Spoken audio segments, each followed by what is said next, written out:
de là-bas, de quel coin du monde nous sommes tous, et espérons qu'on se retrouve tout de suite avec Gérard à Yerushalayim avec Mashiach.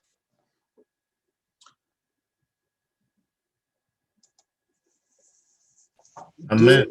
De Mechilta sur le même sujet, sur le même événement, le Matan Torah, qui, à l'occurrence, ou plutôt à l'apparence, n'ont pas de lien, mais quand on réfléchit un peu plus profond, comme le Rabbi nous explique dans la Sikha, on voit comme c'est relié un à l'autre. Les deux sont au sujet de Matan Torah, au sujet de la révélation de Sinaï, des 10 commandements que nous étudions cette semaine, la paracha de cette semaine, Parashat Yitro. Alors d'abord, il y a ici le Mechilta sur le pasuk, Vaïdaber Elokim et kol advarim ha'ele limor. Début de l'introduction de Aseret Adibrod, ça commence avec les paroles Vaïdaber Elokim, et Dieu a prononcé et kol advarim ha'ele, toutes ces paroles suivantes, les morts pour dire. D'abord, juste pour introduire les sujets, un Mechilta intéressant. Vaïdaber Elokim, il dit En Elokim el dayan lipara. Beneman de Kabel Schar. Elokim veut dire juge. D'ailleurs, dans le passage qu'on nous dit Elokim lot kalel, ça fait qu'on n'a pas le droit de maudire Elokim. Ça fait aussi allusion au Dayan, qu'on n'a pas le droit, même si on a perdu un litige, on n'a pas le droit de jurer, de maudire Chas Shalom, un juge. Alors, donc, Elokim veut dire juge. En Elokim el Dayan lipara, Beneman de Kabel Schar. On peut lui faire confiance à deux. Et pour, quand Chas Shalom nécessaire une punition, ainsi que comme si Chas Shalom, pas Chas Shalom, mais quand moment venu de donner des récompenses, on peut lui faire confiance. Contenu sur le même pasuk, et kol hadevarim ha'ele, toutes ces paroles, dit le Mechilta, et kol, qu'est-ce que ça veut dire et kol? À quoi il fait allusion? Il dit b'dibur echad, que tous les commandements, il les a dit dans une prononciation, avec une parole. Ma she'iyevshar le basar vadam lomar. Chose qui est impossible pour un être humain de prononcer plus qu'une parole, une prononciation à la fois. Tandis que chez Akadosh Baruch Hu, il a pu tout prononcer en une fois. Chez Nehema, puisque le pasuk dit, Vaïdaber Elokim et kol advarim ha'ele limor. Alors, Dieu dit, il dit le pasuk, il a prononcé toutes ces paroles. Donc,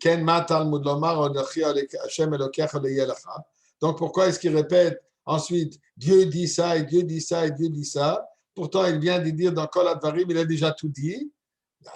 Il te dit, c'est si bien pour nous enseigner, mais là, même pour nous enseigner, que dans la première prononciation, Dieu a prononcé les 10 commandements.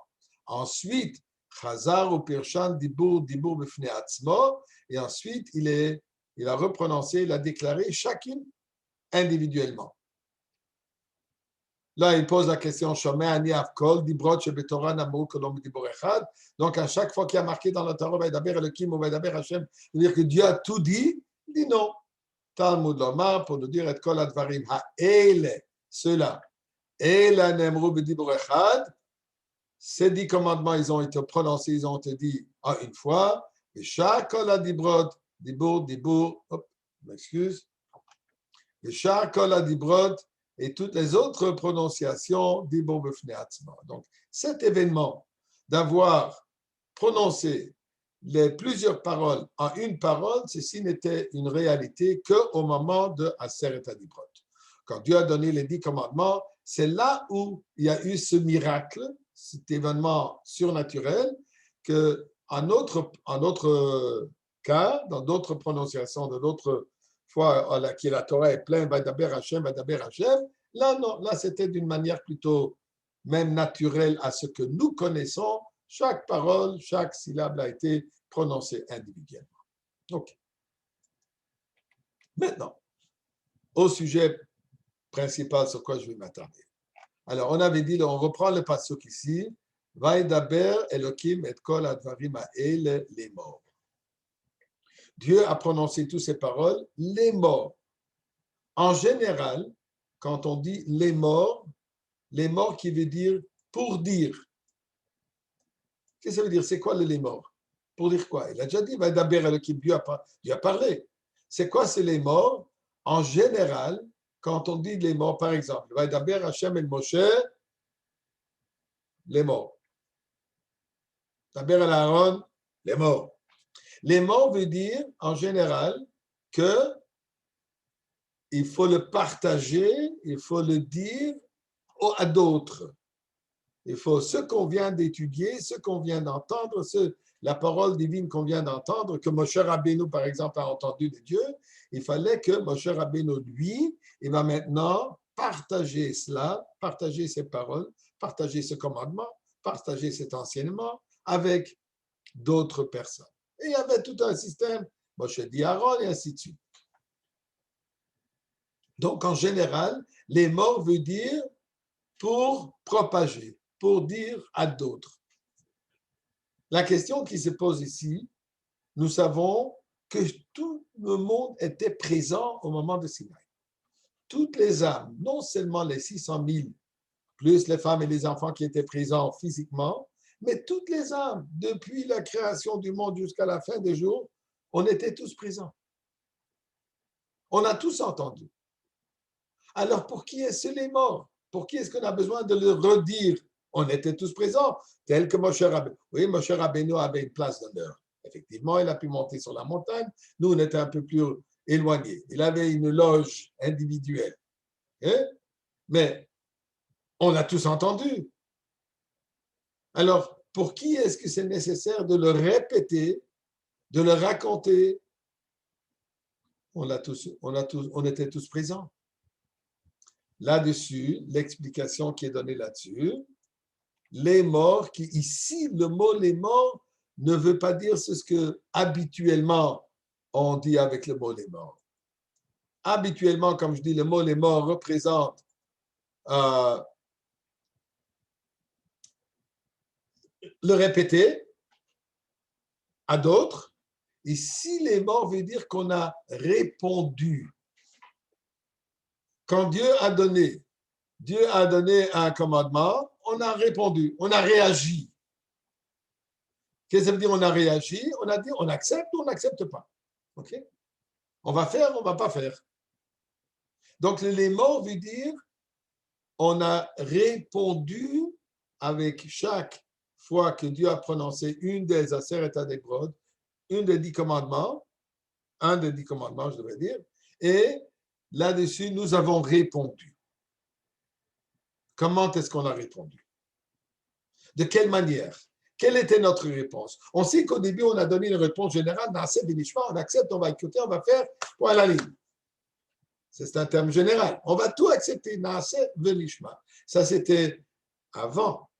Ça n'était pas au moment du mont Sinaï quand Dieu nous a effectivement prononcé les Aseret HaDibrot. Mais aux Dibrot, aux 10 commandements, on a répondu de quelle manière? Alors, on trouve dans la Mechilta 2 opinions. L'opinion de Rabbi Ishmael, ici nous avons l'opinion de Rabbi Ishmael et l'opinion de Rabbi Akiva. Alors, Rabbi Ishmael dit al hen va al lav. Sur le oui, on a répondu oui. Sur le non, on a répondu non. C'est-à-dire, dans les Aseret HaDibrot, il y a des commandements positifs, des mitzvot assez. Par exemple, kabed et avicha bet imecha. Respecte, honore ton père et ta mère. Dieu nous dit, respecte ton père et ta mère. Nous, on va répondre. Qu'est-ce qu'on répond? On répond oui. On va respecter. On accepte, on dit oui, on va le faire. Respecte le Shabbat. On va le faire. Je suis Dieu, votre Dieu. Oui, on va le faire. On croit. Maintenant, dans les mitzvot, l'ota'aseh, ne pas avoir des idoles, ne pas voler, ne pas tuer, Et donc, les dibrot, les commandements que eux, ils étaient une interdiction, qu'est-ce qu'on a répondu? Alors Dieu dit, ne vole pas. On a répondu, non. Qu'est-ce que ça veut dire non? On ne va pas voler. On ne va pas tuer. On ne sera pas jaloux. Donc, ce que Rabbi Ishmael dit, al-hen, hen, sur le oui, le positif, les mitzvot assez, on a répondu d'une manière affirmative, on va le faire. Et quand on parle de lave, ne pas faire, on a répondu d'une manière négative, on ne va pas le faire. C'est simple, c'est clair. Ça paraît simple, ça paraît clair. Viens Rabbi Akiva, et Rabbi Akiva dit non, pas comme ça on a répondu. Comment est-ce qu'on a répondu? Al-hen. Sur le oui, le positif, les mitzvot positifs, les mitzvot assez. On a dit oui, on va le faire. Va-alav, et sur les interdictions, sur les lot assez, qu'est-ce qu'on a répondu? Hen, oui. Qu'est-ce que ça veut dire oui? On va le faire? Non, on ne va pas commettre, on ne va pas voler. Mais on a répondu oui, on accepte. Donc, Rabbi Shmuel dit que le positif, on a répondu d'une manière affirmative et le lave, on a répondu d'une manière négative, donc on ne va pas le faire. Tandis que Rabbi Akiva dit non. La mitzvah tassé et la mitzvah lotassé, sur les deux, on a répondu d'une manière affirmative. On a dit oui surtout. Qu'est-ce que ça veut dire? Dieu, j'accepte ton ordre. J'accepte l'interdiction. Je vais suivre tout ce que tu me dis de faire. Bon, c'est quoi le sens de cette marloquette? Qu'est-ce qu'il y a là-dedans? Quelle différence? Finalement, ça revient au même. Les deux, ils disent, on va suivre ce que Dieu nous a dit de faire. C'est ça. C'est ça la situation, c'est clair. Rabbi Shmuel et Rabbi Akiva, les deux, ils disent qu'on a accepté les Aseret Adibrot, qu'on a accepté la Torah, on a accepté les mitzvot. Et nous savons que dans la Aseret Adibrot, il y a 620 lettres pour nous dire que les 620 mitzvot, donc les 613 mitzvot et les mitzvot de Rabbanan sont toutes incluses. Donc, ça revient au même. Il y a souvent, on trouve dans la Gemara une expression B'mai kamifligi. C'est quoi leurs différentes opinions? On ne parle pas de deux individus que quand un dit A, l'autre doit dire B. On parle de Rabbi Shmuel et Rabbi Akiva. Les géants, les bases de la Mishnah de la Gemara, la base de la Torah orale. Donc, si eux, ils ont différentes opinions, il doit y avoir quelque chose de très profond pour nous. Voilà. Donc ça, nous voyons une dispute, comme pour dire différentes opinions entre Rabbi Shmuel et Rabbi Akiva par rapport à la manière comment nous avons réagi au moment de la prononciation des 10 commandements. Allons un peu plus loin. Là, quand la Torah nous décrit l'événement de Aseret Adibrot, cet événement dramatique, un événement surréaliste, extraordinaire. Dit le Pasuk, V'chol ha'am, et tout le peuple. Ro'im et akolot. Je traduis maintenant littéralement.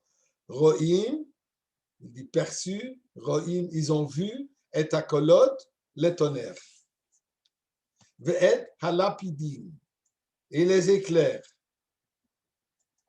Ve'et kol ha'shofar, et le son du shofar.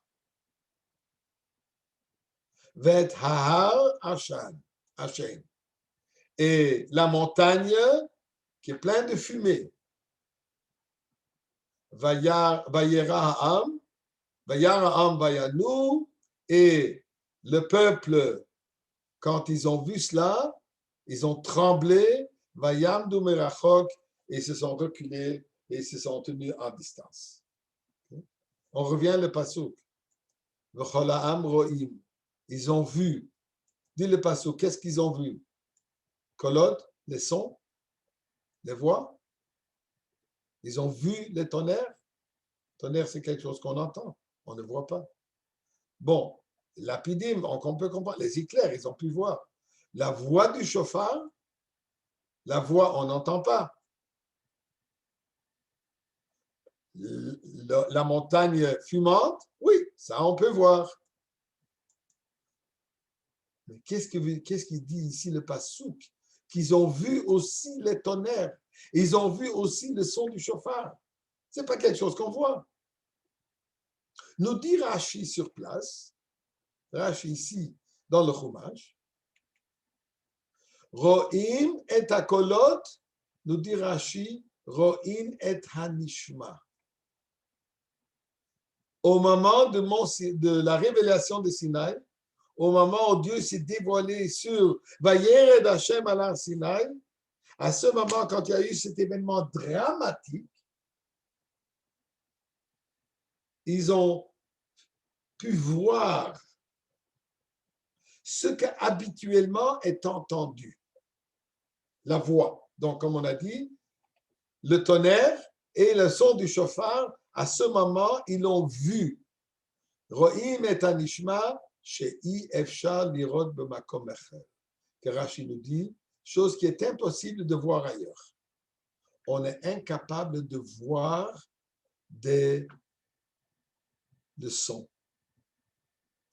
Ici, ça a été un miracle qu'ils ont pu voir, carrément ils ont pu voir les sons. Qu'est-ce que ça représente? Eh bien, même là-dessus, ce n'est pas tellement simple.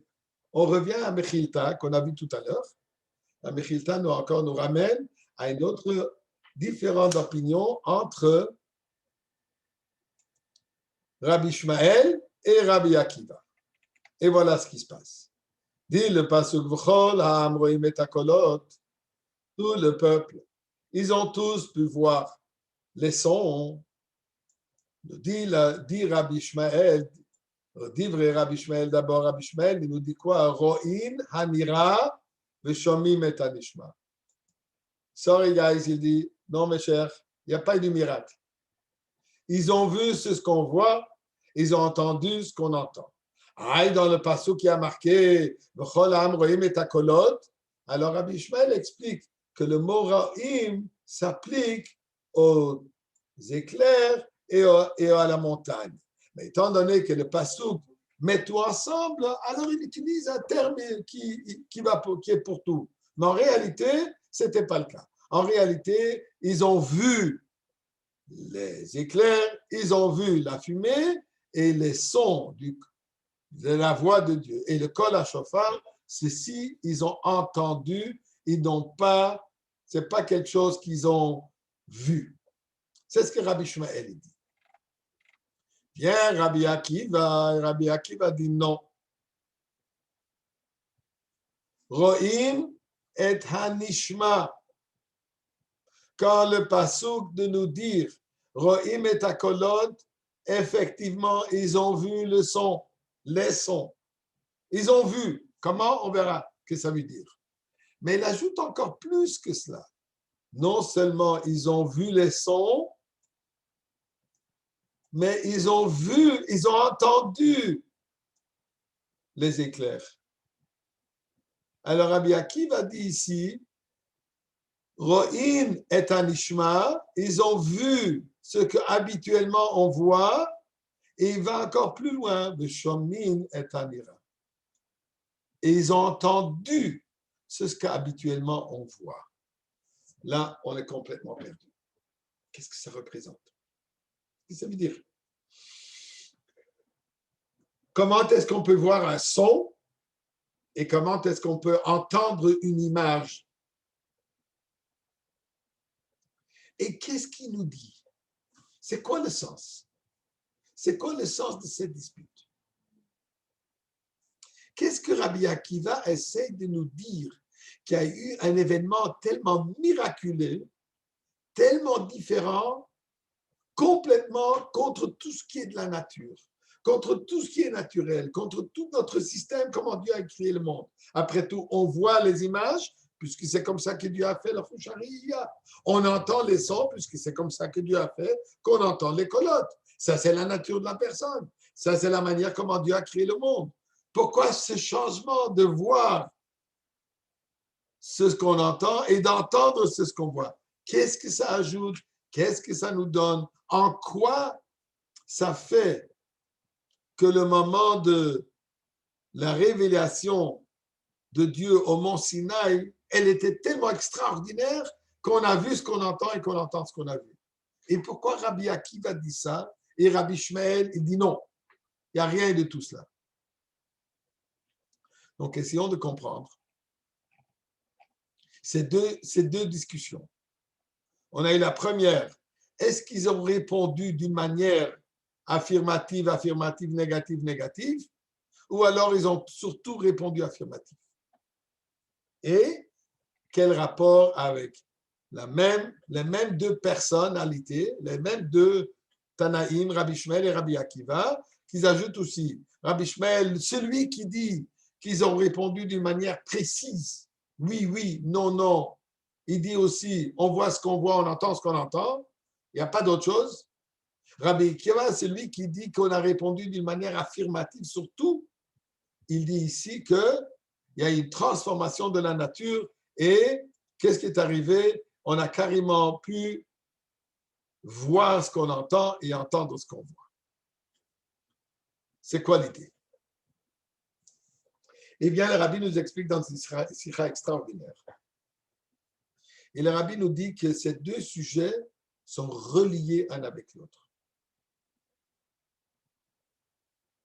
Elles sont même dépendantes une de l'autre. Et elles dépendent de la personnalité qui l'a dit. Quand Rabbi Shmuel dit quelque chose, il parle du niveau de là où lui il est, de par sa conception, de par sa compréhension de Torah, de par son être. De la même manière, Rabbi Akiva, lui, il dit, lui présente, lui il comprend tel qu'il est lui, de son expérience, de son niveau d'être, de son état d'être. Alors, regardons d'abord les mitzvahs. Dans chaque mitzvah, il y a deux aspects. Il y a d'abord l'aspect général de la mitzvah. L'aspect général de la mitzvah veut dire que c'est un commandement divin.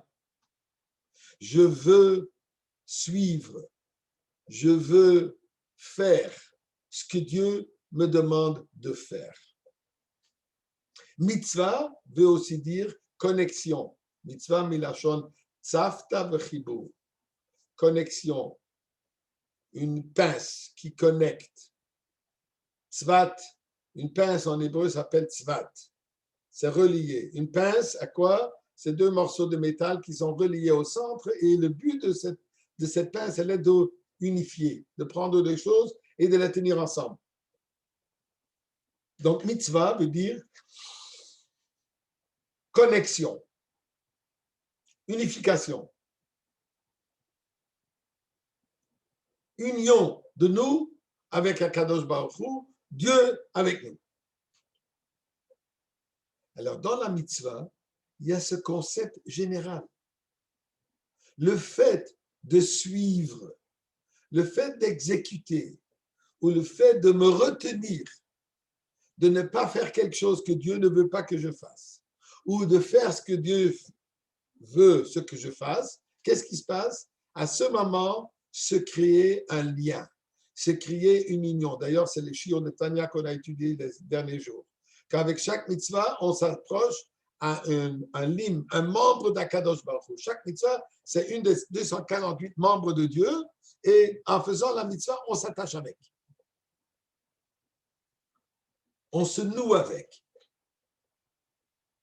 Peu importe si c'est quelque chose qui est positif ou si c'est quelque chose que je n'ai pas fait, ce que je ne dois pas faire.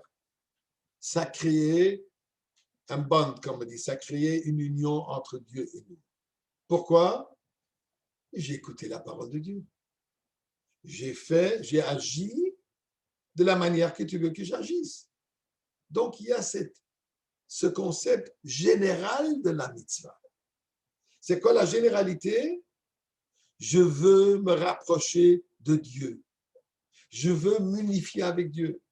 Et quand je vois une mitzvah, je ne vois pas les détails. Tout ce que je vois est une opportunité de m'attacher à Dieu. Dit Rabbi Akiva, un instant, je reviens. Je vais revenir tout de suite. Ça, c'est un aspect de la mitzvah, donc l'aspect général de toutes les mitzvot qui sont communs dans tout. Aucune différence entre mitzvah kala, mitzvah charmoura, une mitzvah plus importante, une mitzvah moins importante, dit la Mishnah, alte et shokel, puisque toutes sont importantes. Tout c'est quoi? Unification avec Dieu. Maintenant, bien sûr, dans les mitzvot, il y a des détails. D'abord, il y a 248 mitzvot positives, Ramach mitzvah tassé, Shassa, 365 mitzvot, l'ota'asé, interdiction. Donc, il y a des différences. Bien sûr qu'il y a une différence entre Kabed et Avicha et l'Otirtzach, deux mitzvot différentes. Ne pas manger le jour de Kippour, ce n'est pas la même mitzvah que porter les tefillin ou les tzitzit, et ainsi de suite. Chaque mitzvah a son détail. Chaque mitzvah a sa manière de faire. Et il faut la faire d'une manière précise, telle qu'elle a été ordonnée par Dieu lui-même. Les mitzvot, elles doivent être accomplies telles qu'il est dit dans le Shulchan Aruch avec tous les détails. Al-Tosib, Al-Tikra, on n'a pas le droit d'ajouter, on n'a pas le droit de minimiser, il faut les suivre textuellement tels qu'ils sont. Donc, il y a deux aspects des mitzvot. Alors, il y a un aspect général qui est quoi?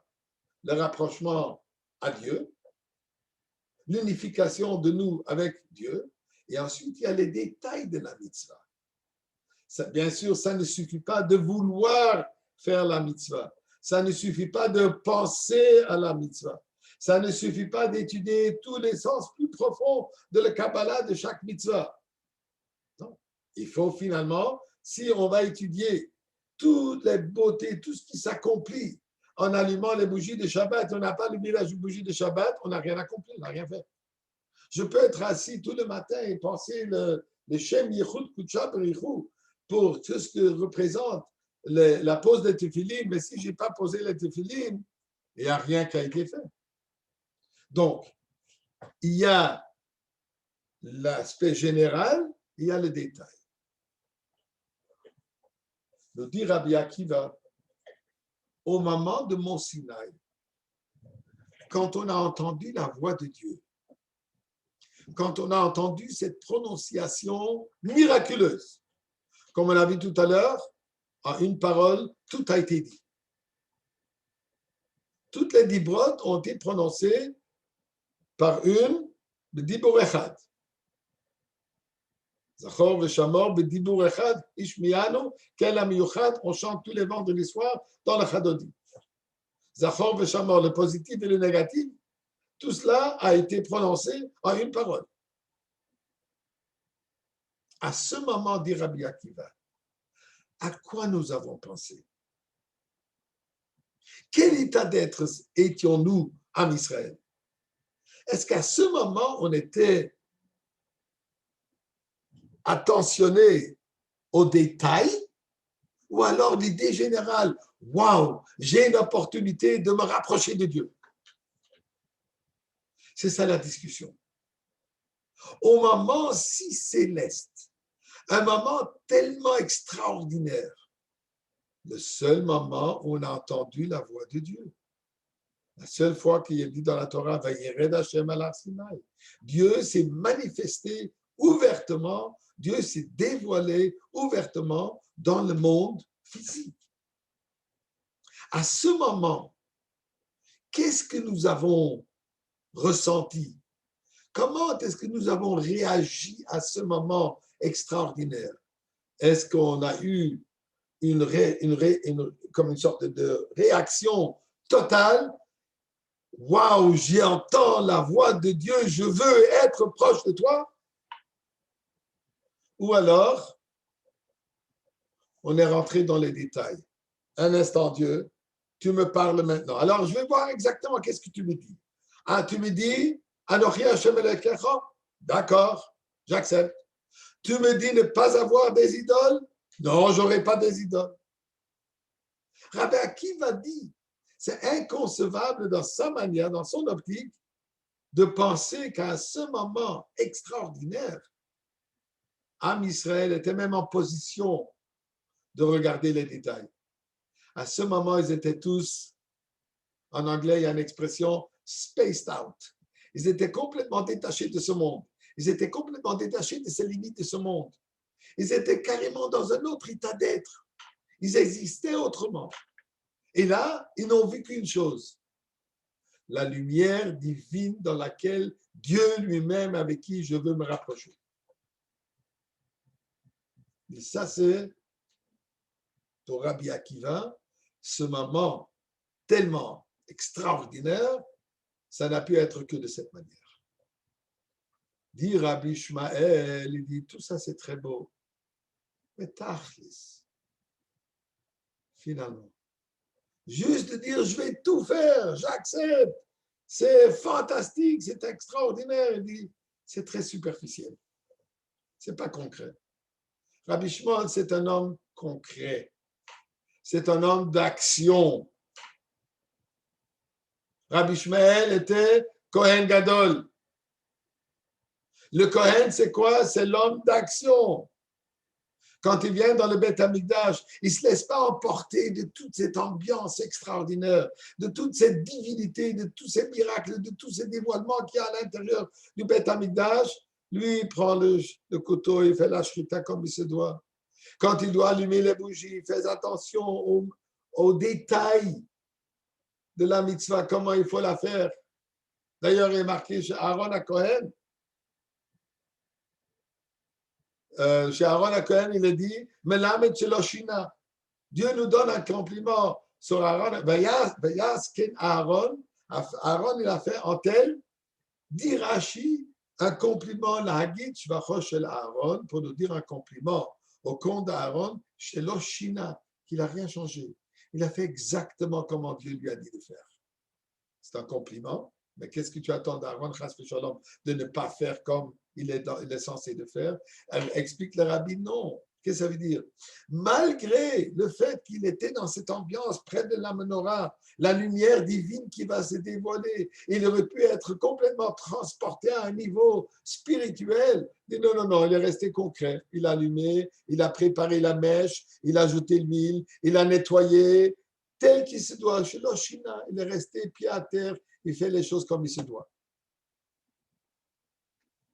Donc ça, c'est la différence entre Rabbi Ishmael et Rabbi Akiva.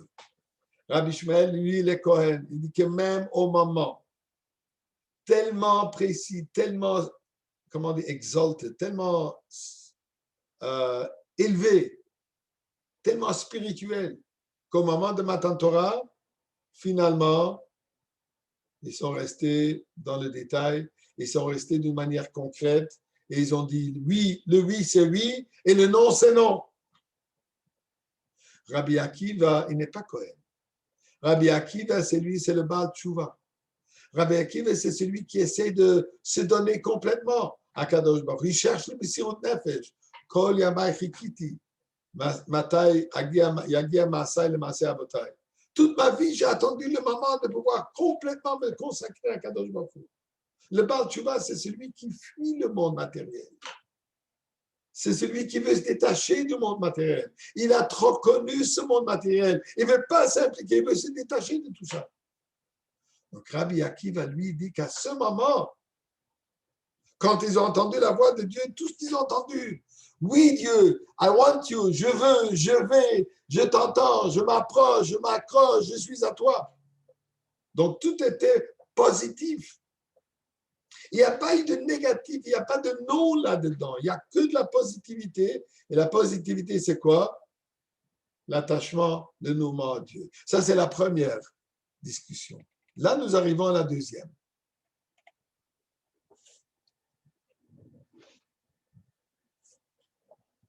Essayons de comprendre quelles sont les choses qu'on voit et quelles sont les choses qu'on entend. C'est quoi l'impact d'une image et c'est quoi l'impact d'un son? Nous savons, il y a une expression, Eina Dome Shmiya Loreia. On ne peut pas comparer le son, la voix qu'on entend à ce qu'on voit, à une image qu'on a vue. En anglais, il y a l'expression A picture is more than 1,000 words. Une image est plus puissante que 1000 paroles. Je peux voir une image, en la voyant, j'ai tout capté. Ça pourra me prendre peut-être 1000 mots pour me l'expliquer et je ne vais pas le comprendre aussi bien qu'ici je l'ai vu. Il y a une halakha qui nous dit En ed naase dayan. Un témoin ne peut pas devenir juge. Si j'ai témoigné un événement, je ne peux pas juger sur cet événement. Pourquoi? Parce que si j'ai vu quelque chose, je ne pourrai plus être partiel, impartial. Je ne pourrai plus être dégagé. Je ne pourrai pas accepter une autre opinion autre que ce que j'ai vu. Comme on dit en français et en anglais, qu'est-ce que tu me dis? Je l'ai vu de mes propres yeux. I saw it with my own eyes. Je l'ai vu moi-même. Quelque chose que j'ai vu, il n'y a personne qui va me faire changer d'avis. Non, c'était autre chose. Tu n'as pas bien vu. La seule chose que tu veux dire, peut-être j'ai un problème de Dieu. Mais en tout cas, c'est ce que j'ai vu et j'ai aucun doute. Quelque chose qu'on a vu, il n'y a pas de doute.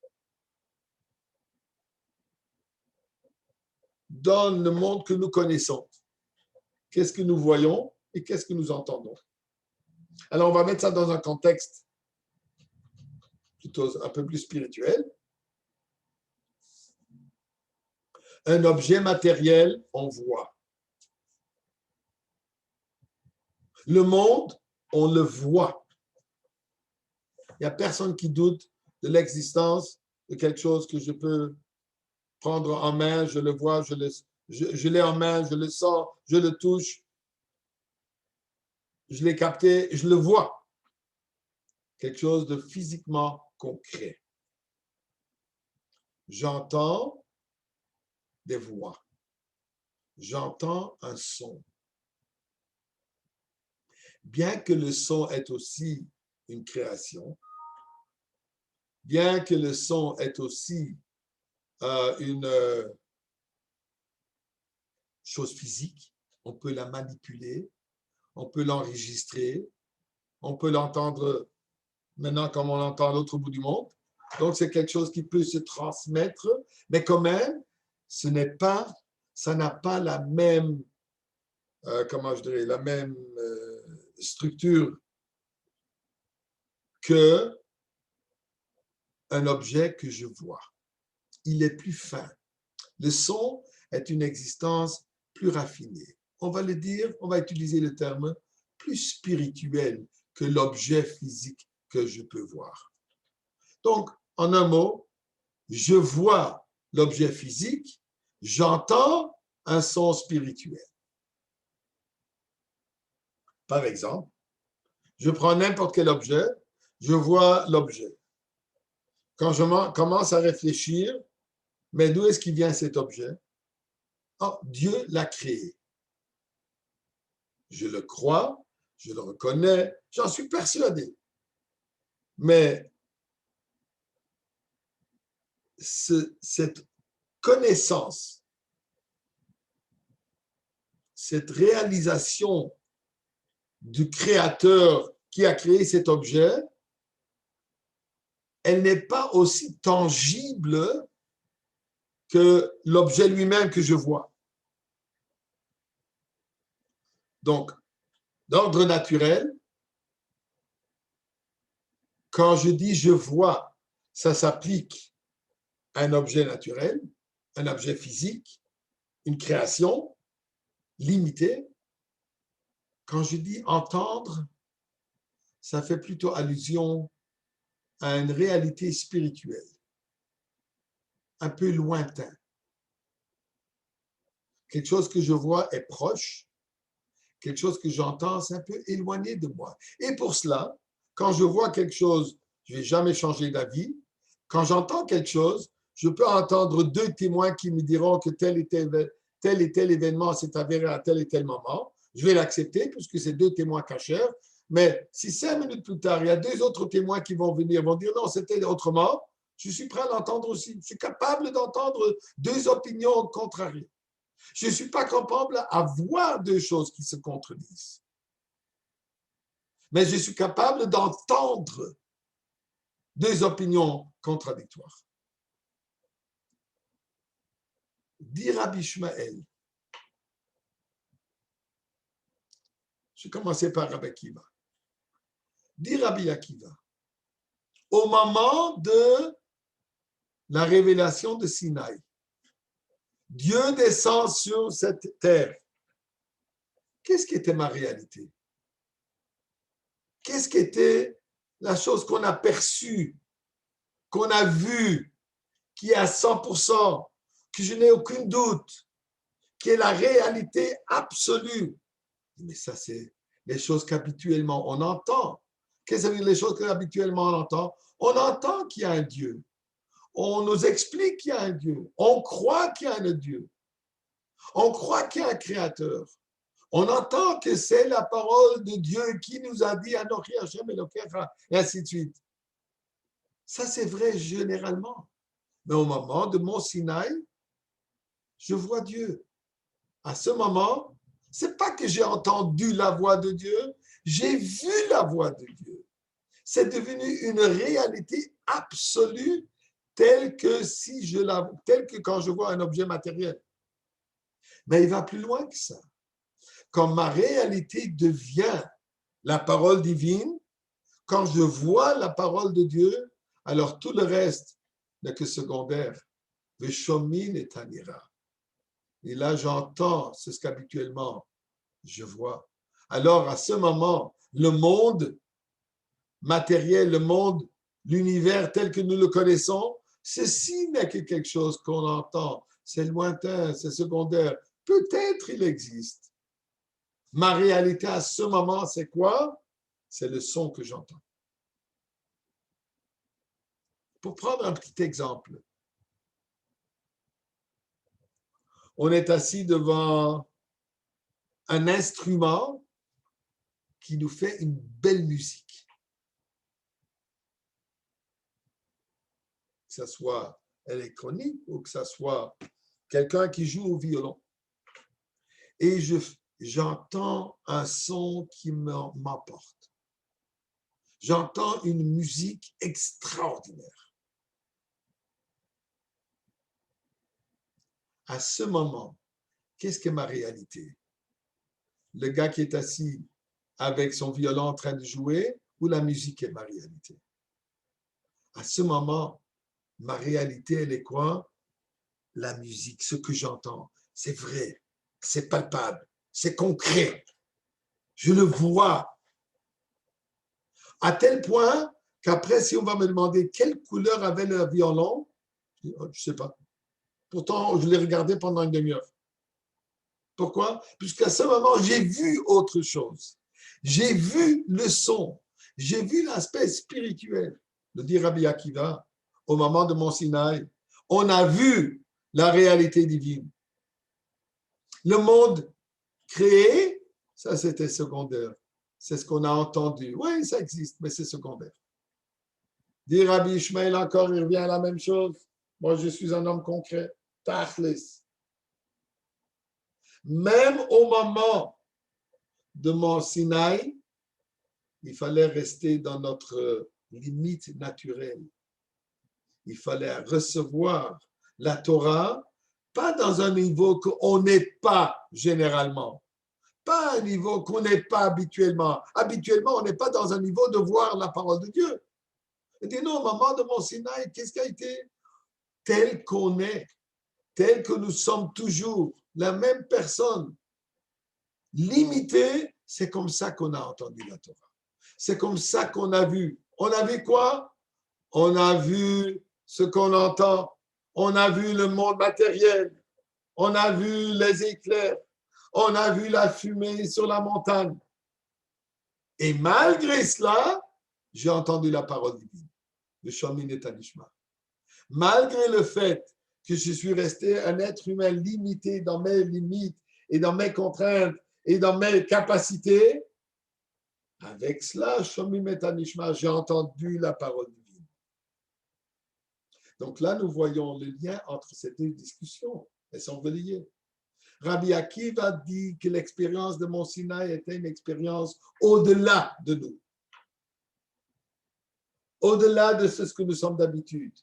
On a vu que la parole de Dieu, on a vu que la positivité. Et notre réalité est devenue à ce moment quoi? Le Créateur. Ça, c'était ma réalité. J'ai rien vu d'autre.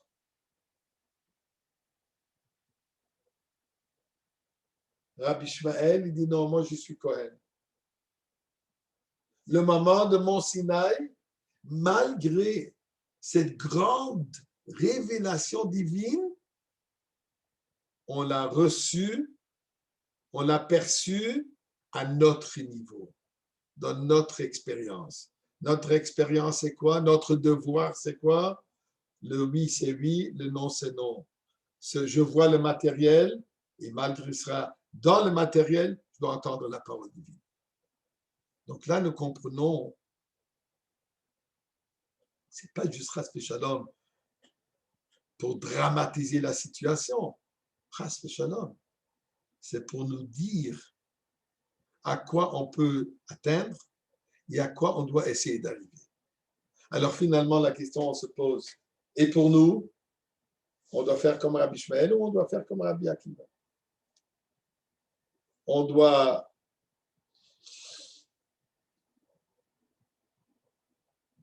se placer dans ce moment comme Rabbi Ishmael se place ou comme Rabbi Akiva se place. Eh bien, dit le Rabbi, il faut faire les deux. Le fait que la Torah nous raconte cela, ça veut dire qu'on est capable de fusionner les deux choses. Il faut être terre à terre, qu'on peut dire pied à terre. Il faut être concret, il faut savoir ce qu'il faut faire. Et en même temps, essayer d'atteindre, essayer d'apprécier cette divinité absolue à un niveau qui nous dépasse. Donc, il faut être ce qu'on est et rester, être dans les détails, être dans le positif et être dans l'interdiction. On vit dans le monde. Se détacher du monde, ce n'est pas notre mission. Notre mission est quoi? De transformer ce monde.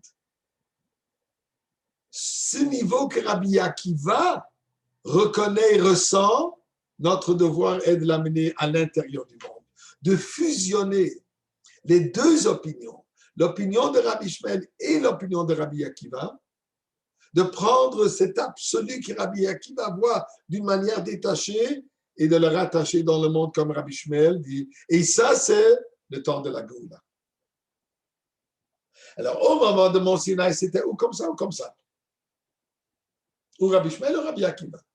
Tandis que le temps de la Géoula, ça c'est que les deux se fusionnent, que le monde naturel, il est naturel, comme Rabbi Ishmael le dit, et dans ce monde naturel, on reconnaît ce que Rabbi Akiva dit, la positivité de toutes les mitzvot, l'absolu des mitzvot, l'absolu d'Akadosh Baruch Hu, de le reconnaître dans le monde matériel. Ça, c'est la Géoula, et c'est à ça ce que nous devons arriver, et c'est ça ce que nous devons faire, et c'est sûr et certain qu'aujourd'hui même, on va mériter de le voir tous ensemble avec Mashiach, comme le Rebbe nous emmène dans la Géoula, à Yerushalayim, dans le Beth Amikdash, et comme nous savons que le Beth Amikdash était cet endroit, un endroit naturel, fusionné, imprégné par l'illimité, par le miracle. On se souhaite tous une bonne journée. On se donne rendez-vous à Yerushalayim, à la porte du Beth Amikdash.